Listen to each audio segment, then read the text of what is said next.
You are about to enter the world of strange truth, a world where the line between fact and fiction is almost imperceptible.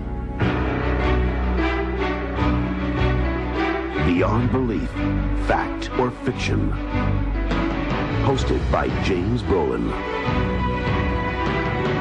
We live in a world where the real and the unreal live side by side, where substance is disguised as illusion, and the only explanations are unexplainable. Can you separate truth from fantasy? To do so, you must break through the web of your experience and open your mind to things beyond belief.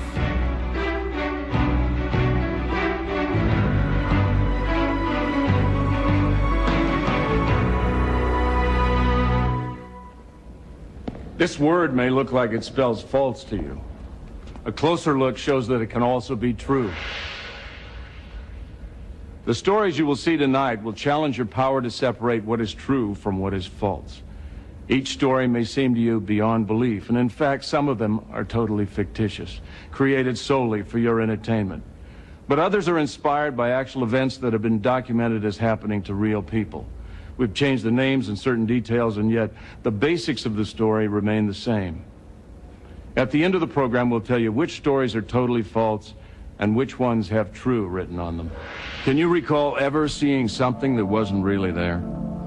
A movement of a curtain that looked momentarily like an intruder, a figure in the fog that turned out to be a shadow, the mirage of water on a distant stretch of highway shimmering in the heat. Mona Watson has been seeing things lately. Frightening things. Will her visions turn out to be reality? Or just another illusion? The world seemed to be closing in on me that spring. Things weren't going so well in my marriage. Plus, I'd lost my mom and dad within months of each other. Years ago, I'd had what everyone called a nervous breakdown. I was even hospitalized for it. I'd come back from that living hell. But lately I'd been experiencing a disturbing hallucination. I only saw it when I looked into the mirror in our second-floor hallway. I was terrified about my mental state and about that frightening image that I couldn't get out of my head.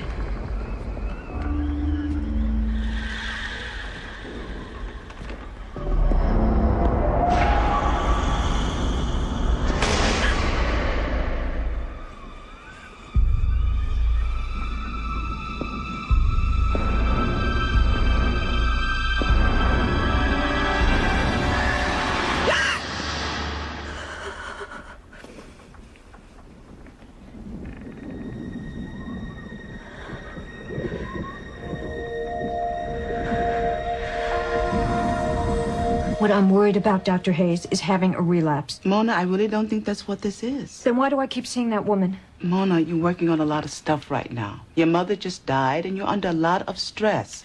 You're not sleeping well. But why does it only happen with that mirror? I'm scared to death. I don't want to go back into the hospital. The chances of that are so slim, Mona. Look, you're stronger than that. Well, what if we got rid of the mirror? I'm all for that. I don't think the mirror is the problem, Mona. Now, look, I want you to go home and get some sleep. Call me tomorrow. We'll talk about it some more.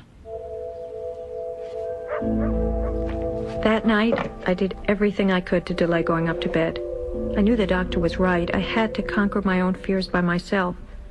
But I just didn't want to pass that mirror again, so I rearranged the things in the house because I couldn't rearrange the thoughts in my head. Mona, I thought you said you were coming to bed. I'm coming right now. George was already in bed. My fear of the mirror was doing nothing to solve the very real problems we had in our relationship. Yet deep down, I felt we still loved each other, and I wanted to be a strong partner for him. But I felt myself losing him and my mind at the same time.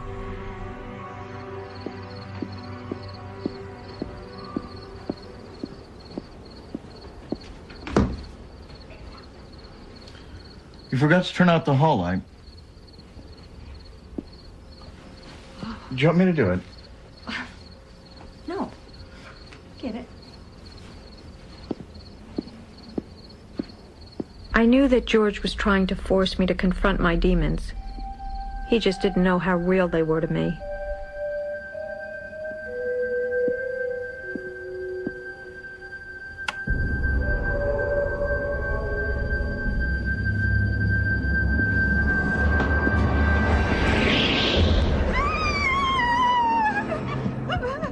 That's all right. Here.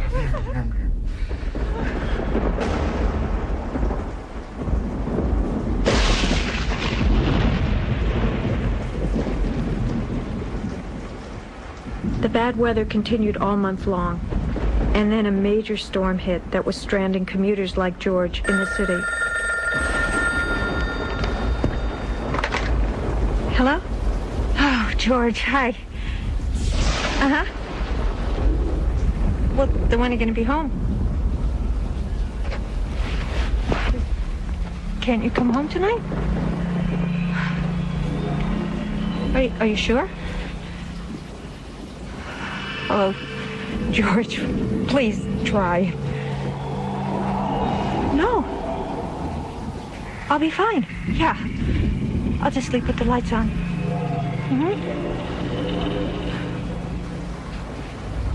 I love you too.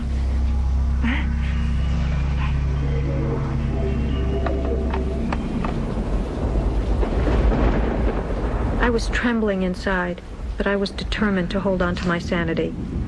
I don't know why I didn't just sleep downstairs that night. Guess I didn't want George to come home and find me there.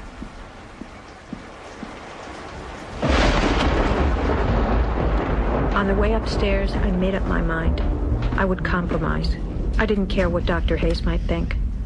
I was home alone, and I was going to do something to calm my fears.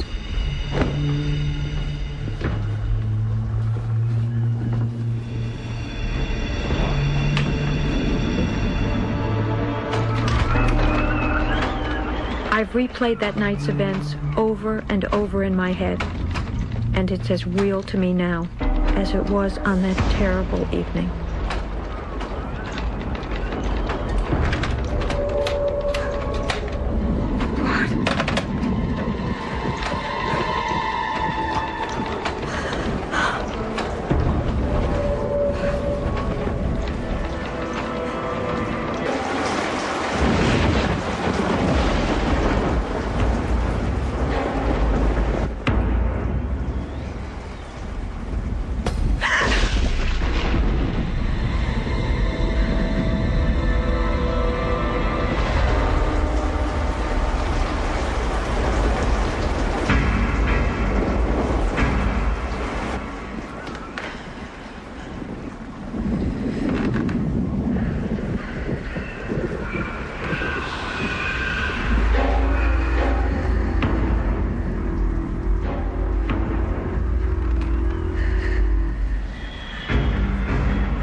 I didn't know who he was, but I knew he had seen the lady in the mirror too, and that's what saved my life. The prowler was picked up a few blocks away by the police, talking incoherently about the woman in the mirror. When his record sheet was checked, it was found that in the last year he had escaped from the police after murdering a woman. Well, they printed the picture of the murdered woman in the local paper. Mona saw it and recognized it as the same woman she had been seeing in the mirror. Well, after that day, she never saw the image again. Is this story inspired by actual events, or merely smoke and mirrors? Fact or fiction? We'll find out at the conclusion of tonight's show. Next, a condemned man faces his last moments in a tale that's beyond belief. How many of us take our comfort for granted? To be seated in a warm, safe place as you are right now is something we never give a second thought. But what if the circumstances turned our world upside down? What if we were accused of a crime for which we had no alibi? Then would our comfortable seat feel quite as safe and secure? The electric chair is a relatively simple